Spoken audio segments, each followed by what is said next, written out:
This is technically waste trafficking. It's illegal, misdeclared, the documents are falsified, the companies are a lot of the times just fake companies that operate, or they dissolve themselves immediately after they ship the waste. I am sitting here with Leah Guerrero in Quezon City. I'm hoping I'm pronouncing it correctly. So you are the country director here for the Greenpeace organization. So thank you so much for sitting down and meeting with me. First of all, so I am here from Canada and I am following the garbage ship is what we're calling it. This is an ongoing issue. It's been years. The two countries seem to be, they've been saying, our government, Trudeau's government has been saying that they are working on it, but no progress has really been made until President Duterte has finally just said enough is enough and sent it back. So first of all, how common is it for other countries to be sending their garbage here? Well, we believe it's pretty common. So the past few years we've had several cases, 5 highly publicized cases, but these are all, we think it's the tip of the iceberg, because a lot of these cases were discovered accidentally or in spot checks. We know that there are a lot of other cases of garbage shipments that come in the country that are probably not documented or misdeclared. So in this case, it was a private company that sent over, and it was supposed to be recyclable plastics. So how often is it that, I don't know if this was a mistake on that company has been bankrupt since and has pretty much disappeared. So how common is that you're supposed to expect, recyclable plastics and then it turns out to be garbage? There have been several cases, like waste from Japan, also misdeclared as recyclable, but it's all municipal waste, the same case as with the Canada waste. It's used diapers, medical waste, etc. And there's another shipment from South Korea, which was also a lot recent, like 2017 and 2018. And it's also municipal waste declared as recyclable waste. So we believe it's pretty common, except that, again, it's pretty hard to trace it. The country, the Philippines, is full of ports because we're an island, we're an archipelago. So there are a lot of ports where the shipments can come in. And we don't have as much capacity to check. And in some cases, because it's misdeclared, it's rarely checked whether the declaration is correct with the shipment, which is in the case of the Canada waste, it's clearly a misdeclaration of what it was. And so when this garbage was sitting in these containers for a few years, was that at the port? Were they staying at the port there? Yeah, they were staying in the Manila port until the city of Manila complained about it and it was sent to another port in Subic. But before that happened, they actually sent the containers to another province. 26 containers, the contents of 26 containers were dumped in a landfill in a province outside of Manila. So part of what the Philippine government is asking the Canadian government to shoulder is the demurrage fees, the fees for the containers that have been sitting in the ports for a long time. And that's also why the containers were discovered, because no one was claiming them. They were sitting in the ports for more than 3 months. No one was claiming the containers, and because it was waste. Wow.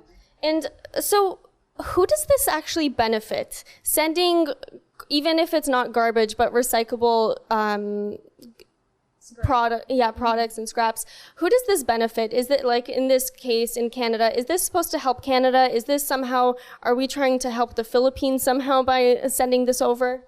For me, for a lot of environmental organizations also, it doesn't benefit anyone. So it doesn't benefit Canada because mostly it's just a way to cover up how the waste is taken care of instead of having the country deal with the waste themselves, like doing waste reduction at source, etc., they now have a loophole to avoid all these other regulations and just send it to a poorer country.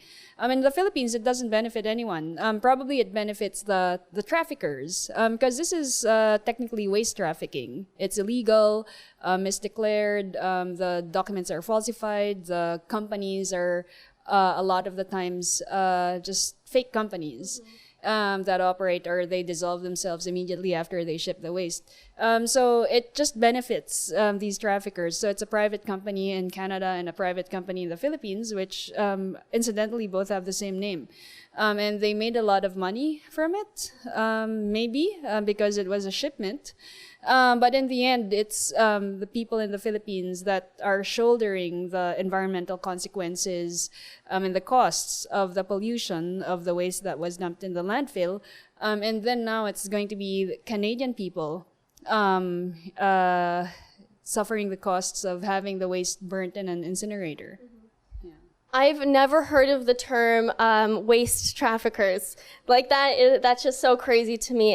But that's exactly right. That's what's exactly happening with these private companies. So if you can go a little bit in more detail, what's the environmental impact of not only the garbage being dumped in landfills and then incinerated, but even just the shipping it back and forth?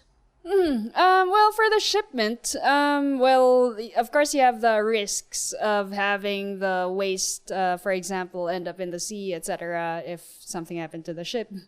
But though the risks, environmental impacts are more when the waste is delivered to the country. So in a lot of instances, especially in Asia, they end up not in landfills, but in dumps, open dumps in fields. So there are cases, for example, in Indonesia, where the imported waste is dumped in cornfields, where people used to just grow food, and now it's just full of trash, and they can't do anything with the land.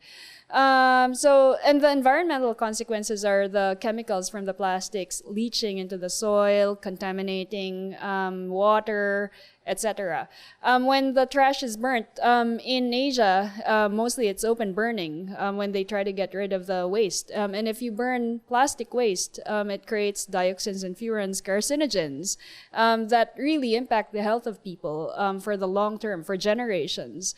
So the environmental impacts and the health impacts are pretty serious.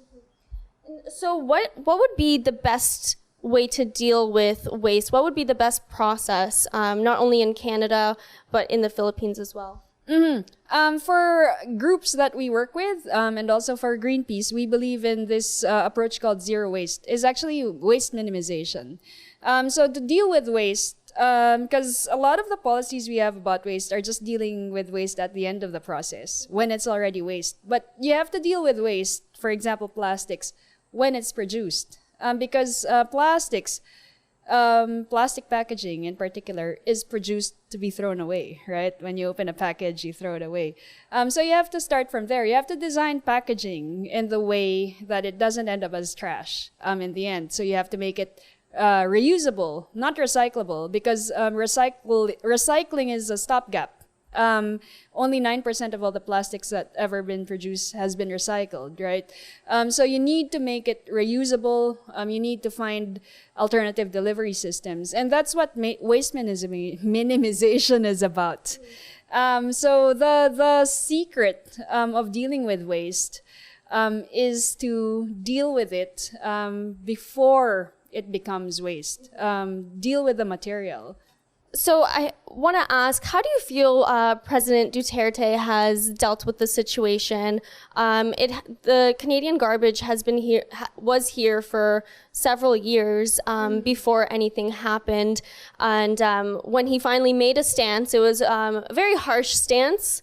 He almost mocked Canada, said that we can prepare a grand reception, eat it if we want to, which I kind of get the humor there. But how do you think he dealt with the whole situation? Well, the results were good in terms of getting the message across. But basically, that's Duterte is known for his trash talking, right? And you use this in this instance. What we think was effective was political will, just to get this out. So we didn't see that from the previous administration. They were not really keen on pushing back very harshly to Canada.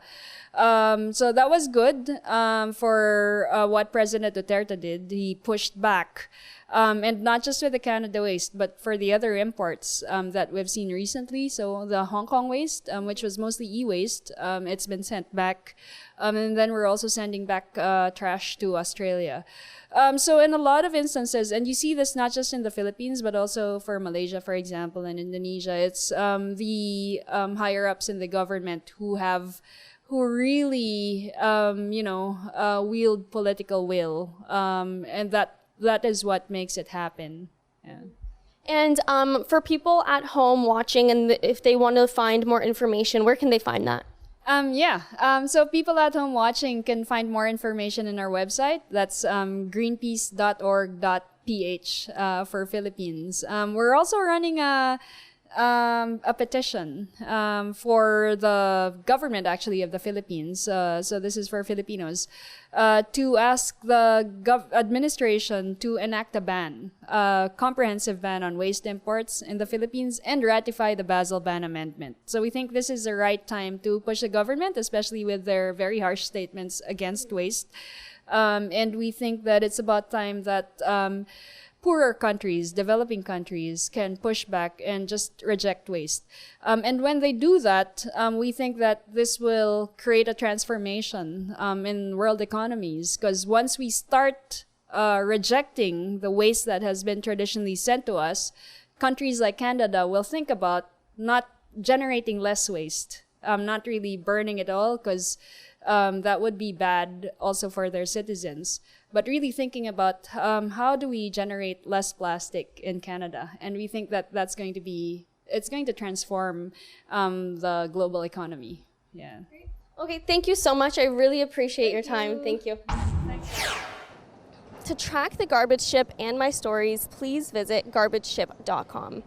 And independent journalism does come at a price. So if you are able to pitch in on my journey by covering the cost of my hotel, flight, and a personal safe driver for myself while I'm here in the Philippines, you can also do that on garbageship.com.